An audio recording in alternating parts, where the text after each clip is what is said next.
Bonjour à tous et bienvenue dans cette nouvelle vidéo.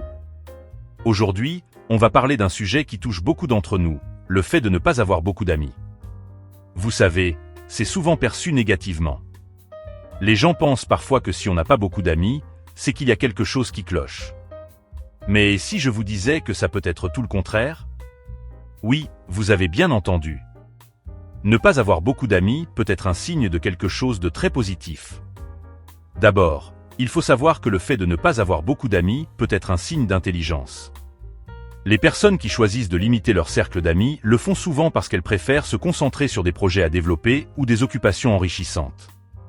Elles ont des passions, des objectifs, et elles mettent leur énergie là-dedans plutôt que dans des relations superficielles. Ensuite, ces personnes préfèrent souvent un environnement calme. Elles aiment la concentration, la lecture, et elles trouvent leur bonheur dans des activités solitaires.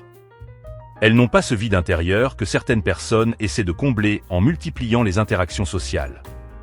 Elles peuvent se suffire à elles-mêmes et trouveront toujours une occupation ou un projet pour s'occuper. Un autre point important, c'est qu'elles préfèrent avoir un nombre restreint d'amis, mais des vrais amis. Vous savez, les amis sur qui on peut vraiment compter, plutôt que des faux amis qui ne sont là que pour les bons moments. Ces vraies amitiés sont profondes et significatives, et elles apportent bien plus de valeur que des dizaines de relations superficielles. Et puis, il y a aussi le fait que ces personnes s'ennuient dans des situations banales ou inutiles en présence d'autres personnes. Elles trouvent peu d'intérêt dans les conversations superficielles et préfèrent des discussions profondes et enrichissantes. Cela ne veut pas dire qu'elles ne savent pas s'amuser, mais plutôt qu'elles choisissent avec soin les moments et les personnes avec qui elles partagent leur temps. Enfin, il est important de noter que des interactions sociales nombreuses peuvent épuiser leur batterie. Ces personnes, souvent plus introverties, puisent leur énergie dans la solitude et les activités individuelles. Trop de socialisation peut les fatiguer, alors qu'un moment seul avec un bon livre ou une balade en pleine nature peut les recharger complètement. Alors, vous voyez, ne pas avoir beaucoup d'amis, ce n'est pas forcément une mauvaise chose. C'est une question de qualité plutôt que de quantité. Si vous vous reconnaissez dans cette description, sachez que c'est tout à fait normal et même très positif.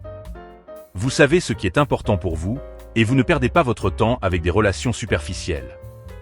Merci d'avoir regardé cette vidéo. J'espère qu'elle vous a aidé à voir les choses sous un autre angle. N'oubliez pas de cliquer sur j'aime, de vous abonner à ma chaîne pour plus de contenu, et de partager vos réflexions dans les commentaires ci-dessous. À très bientôt pour une nouvelle vidéo.